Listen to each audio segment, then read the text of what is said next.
22 या 24 करोड़ लोगों की इज्तिमाई दानिश का मुकाबला बंद कमरे में बैठे हुए चंद लोग नहीं कर सकते, नहीं कर सकते।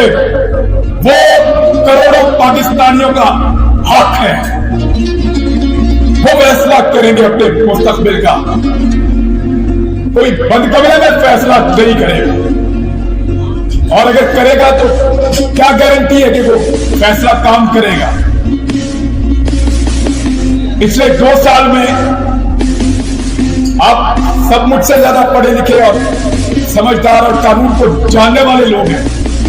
क्या इस मुल्क के हालात बेहतर हुए हैं? हर तजर्बे के बाद हम नीचे गए 70 साल से। जब तजर्बा किया नीचे, अगला तजर्बा और नीचे। एक रूल ऑफ लॉ का तजर्बा बस नहीं किया हमने। कानून की हुक्मरानी होगी तो ये मुल्क आगे बढ़ेगा। मैं नहीं होगा, कोई और बोलेगा, फिर कोई और बोलेगा, फिर कोई और बोलेगा। ये आवाज आपको आती रहेगी, आपको सुननी पड़ेगी।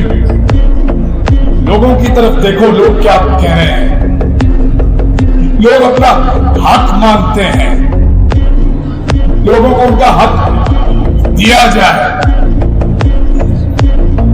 इससे पहले कि लोग अपना हक छीन लें।